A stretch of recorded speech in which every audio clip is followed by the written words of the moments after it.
we got a notice from the principal that Hillview College was inviting applications. I started my student life here at Hillview in January 1961.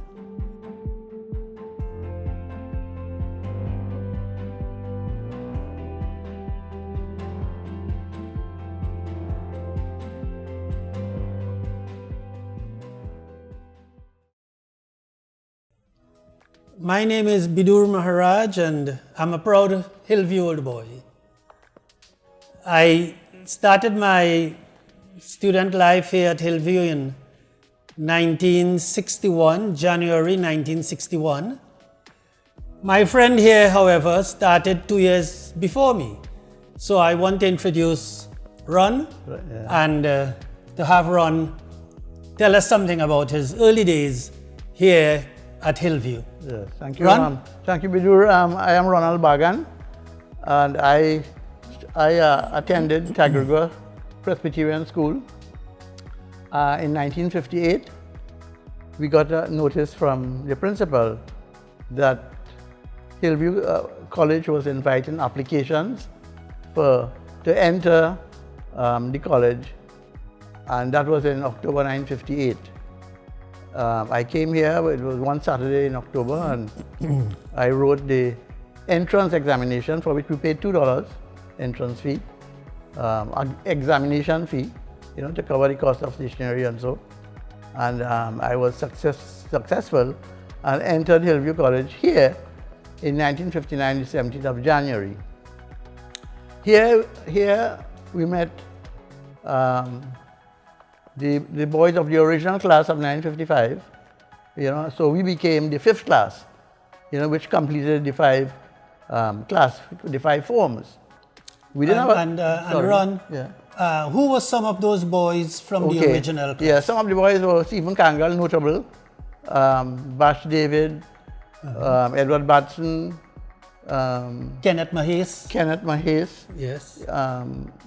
And well, some of them which I can't remember right now. Some of them are deceased. Thankfully, a lot of them are alive, and we hope to have them interviewed also and give their the history when they entered the college on the 17th of January 1955 at Sheriff Street. So they had spent, Kangal and those boys, the original pioneers, they spent what, two years down on Sheriff Street? Yes, they came here. And then they came up here in 1957. January 1957. Right, so when you entered in 59, they were in Form 5. They entered Form 9. I came in Form 1 and they went into Form 5. Into Form 5. Yes. Lovely. And they would have started there and spent 2 years, and they wrote what was then called the Senior Cambridge exam, where you had grade 1, 2, and 3. Okay, so when I came in January 1961, 2 years after Ron, basically we just had the main building, the science labs, and 4 blocks over there. Yeah, four classroom blocks. Well, when I came, they had the main building, which was like a factory shell. There was no mezzanine, everything, principal's office, library, staff room, they were all on the ground floor. All on the ground floor. Yes. And when I came in, Form 1 was on the stage. We had just 2 Form 1s, A and B. And below that had Form 2, A and B. Yes. And the other forms, 3 up to 5, were in the two buildings next to the science building. Right. The science building was brand new. It had no equipment in it. In fact, the boys who went into Form 5, they wrote the Senior Cambridge exam in November, December of 1959. And we had to move out of the Form 1 building on the stage, and we went into the science building, in the lecture room. And it was the first time that building was used. It was brand new. You could smell the the mahogany furniture and so, but it was not equipped, you know. And so we had the science building, those two buildings, and we had the tuck shop, the cafeteria, and next to the cafeteria had some toilets there, you know, and then we had a bank of drinking water next to the building. This paved park only came in the year about 2002. Here was all lawn, but this seating area was built in the year 2002. And over there you have the what you'd call it, the list. The plaque, the plaque, yeah. The plaque with the names of all the right. old boys, the original, the pioneer students, Right, yeah. and the teachers. Yeah, in 1995 that was put down. Yeah. For the 40th anniversary, that was put down there. But the ravine, as I spoke to you about, it used to, as the water came down, the drain there, it used to come inside the schoolyard. You know, it did so, and it went this way. Right over there. Under the fence. Yeah. You know. Yeah. And So it's underground now. Yeah, it's underground. But they cut a new. I think they cut another one. They said. Yeah. On that side there. Yeah. So there was a bridge there. There was a bridge, right there. Well, when I came, this was built already. But as I said, it was not equipped. You know. There was no mezzanine, and the building wasn't extended. You know, under one roof, kind of thing.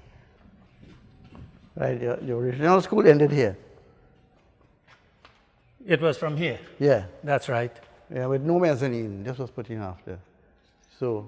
This was put in when Dr. Musai became principal. Yeah, afterward. Yeah. I would have been after 65. I left in 65, so this would have been done. But the stage area and so on, it's just as it was when we came in. Yeah. Form 1 was on that side. Yeah. 1A and 1B, and then there are 2A and 2B underneath, and then everything else was library, you know. I think the staff room used to be here. Right, the library used to be and here. the library used to be right here. Yeah. And then they had principal office, you know, secretary's office and everything else, administration and so. At the back of the building. And also a bicycle shed. Bicycle shed was at the back of the building. There was a bicycle shed. At the back of the building. Yes. And next to the shed, well, on the same roof, there was a Asian guy we used to call Chiefy. And Chiefy used to repair the school furniture, which was all wooden, you know, and he was the resident repairer, you know. When you come on morning and you park in your bicycle, you could smell the coffee, his coffee pot, because he used to cook his lunch and everything right there. And behind the bicycle shed was the car park. Well, in those days, there were few cars. Few teachers had cars. So the car park was there, right behind the bicycle shed. Few students had parents dropping them to school and picking them up. So it was a bicycle shed there. In fact, in 1962, when Stephen Bedoor Maharaj, this principal, came, they had a rule that you had to alight from your bicycle when you're coming into the school and walk with the bicycle to the bicycle shed.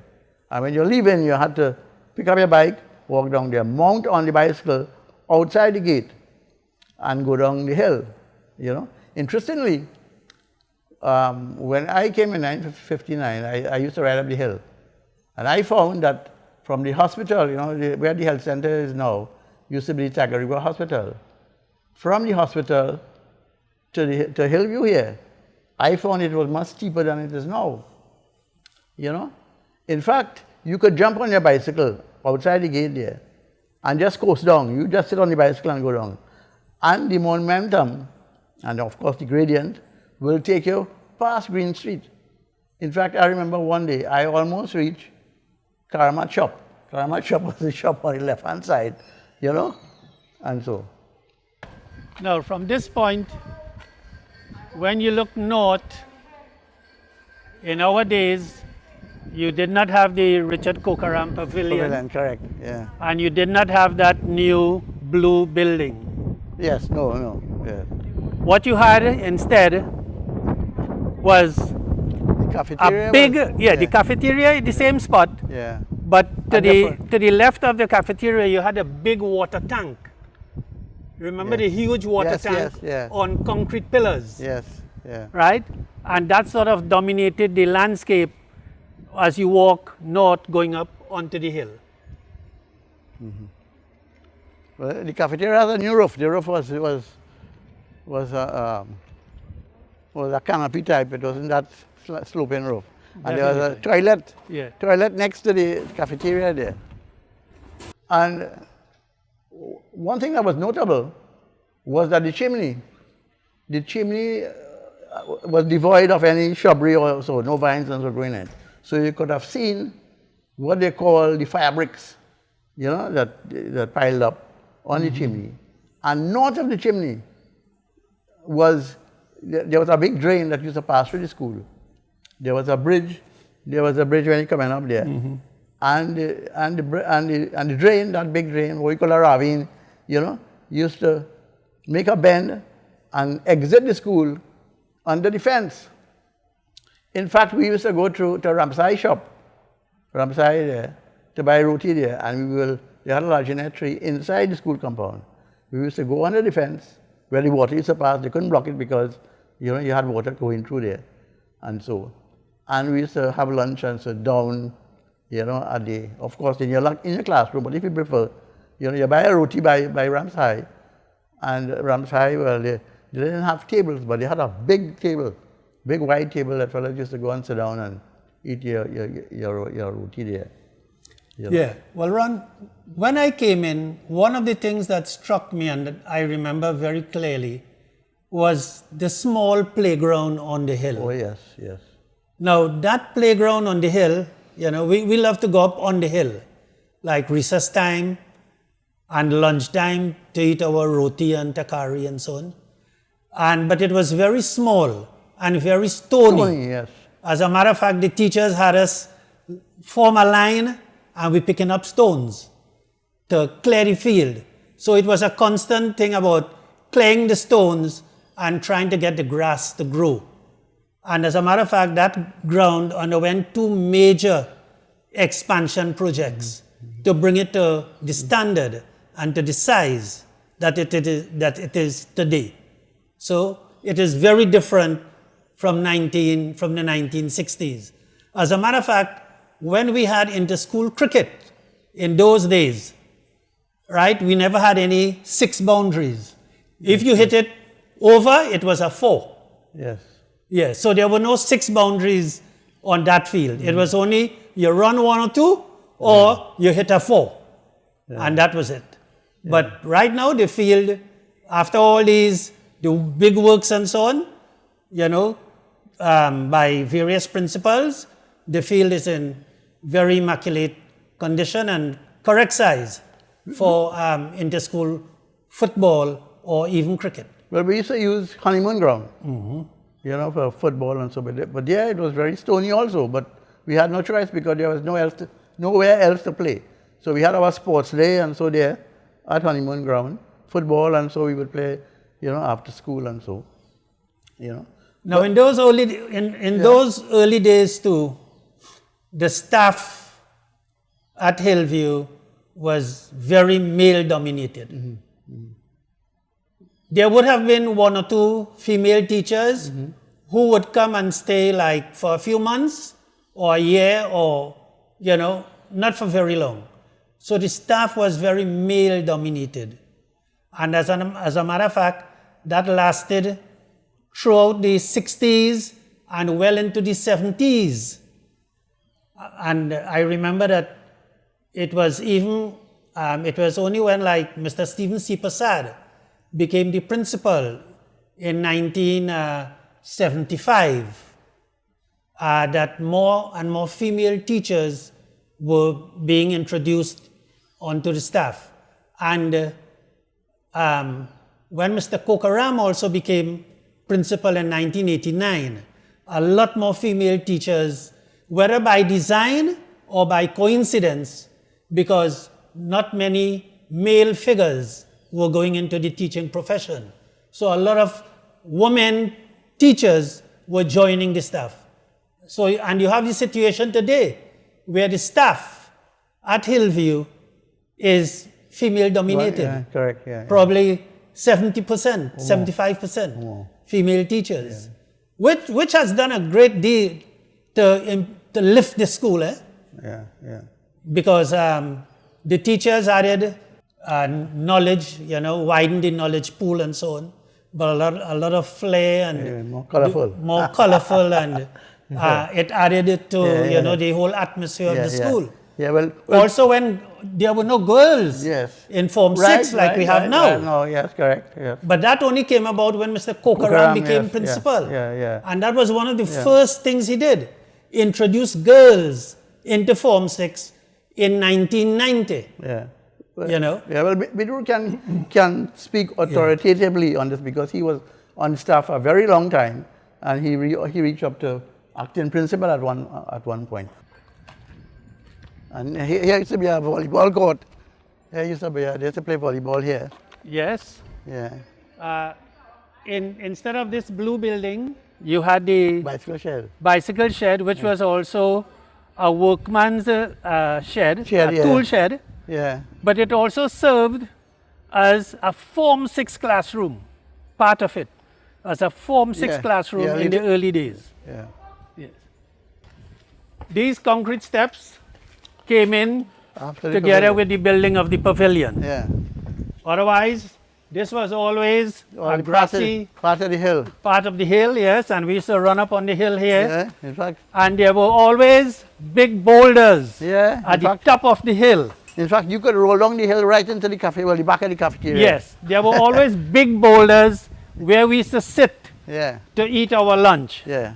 Especially on the western side, there was a lot of bamboo on the west over there, with all the big boulders in a pile, in different piles, and those boulders had been excavated from the mountain by the tractor when they cleared here to make a playground.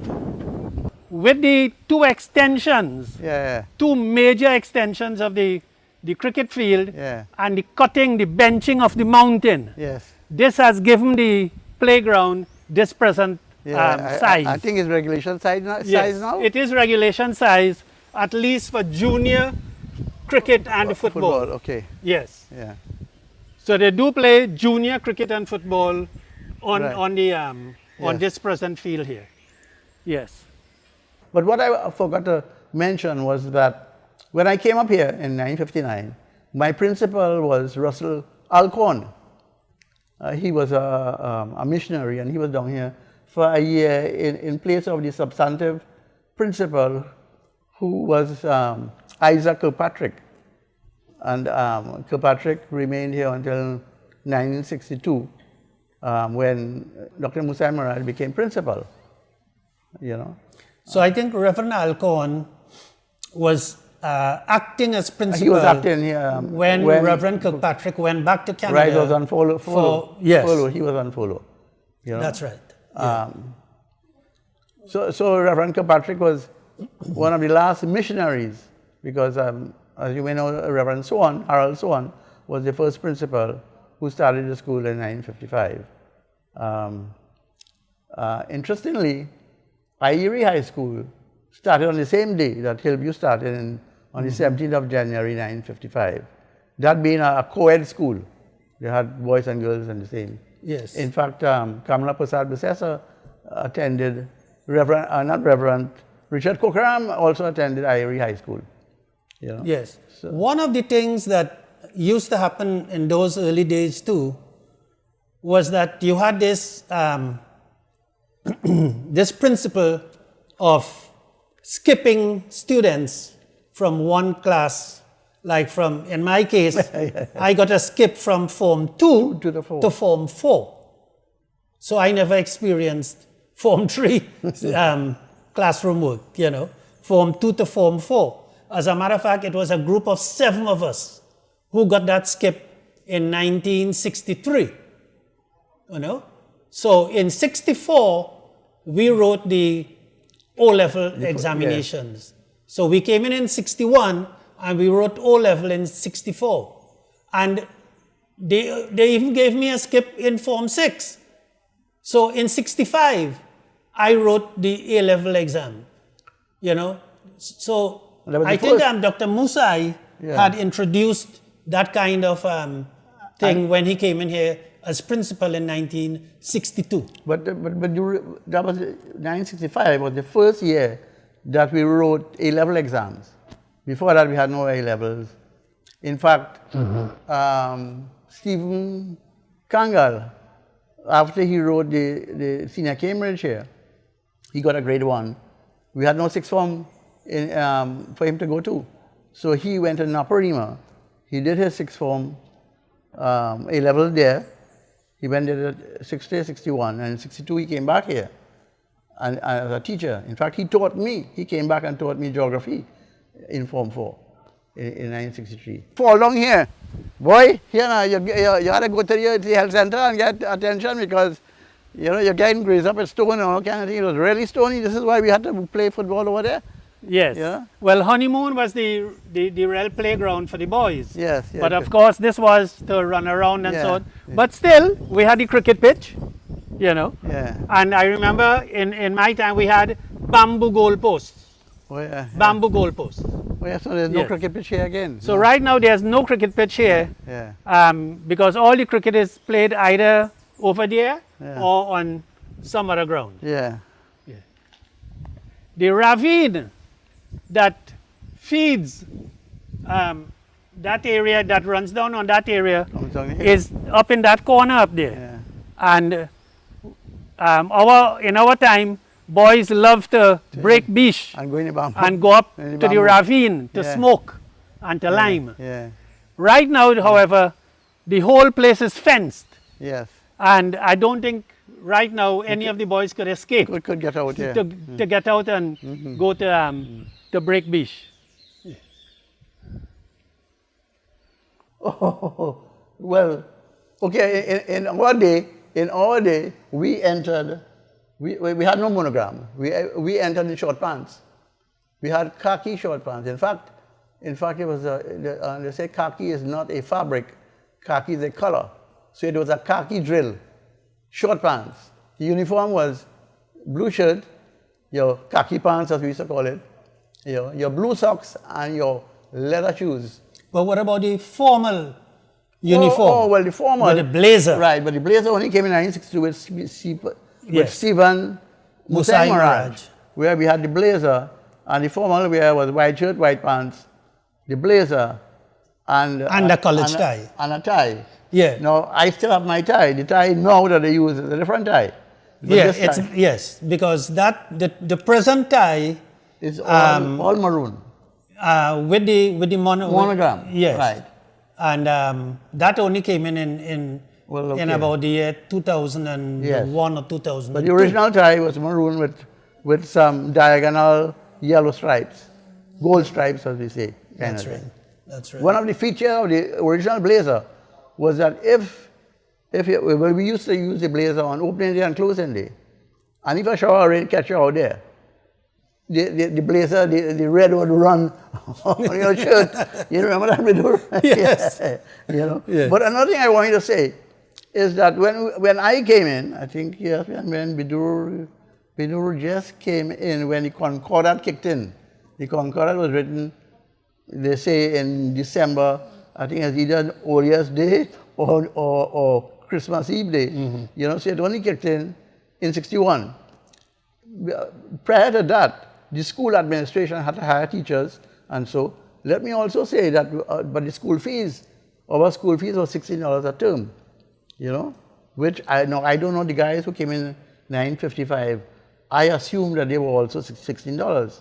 Yes. In fact, St. Mary's, and in fact, there was no association of denominational boards at that time, but all the schools, all the private secondary schools, their fees were the same. Just around $16 per term. Yes. And that only changed when the Concordat kicked in 1961. And I think you paid the first term. We paid, yes. Right? My parents paid for the first term, and afterwards they said, okay, we will refund you back it because the government will now pay, you know. And well, of course we said, well, okay, keep it as a donation kind of thing. Good. You know, that is it. Like the tape run out, boy.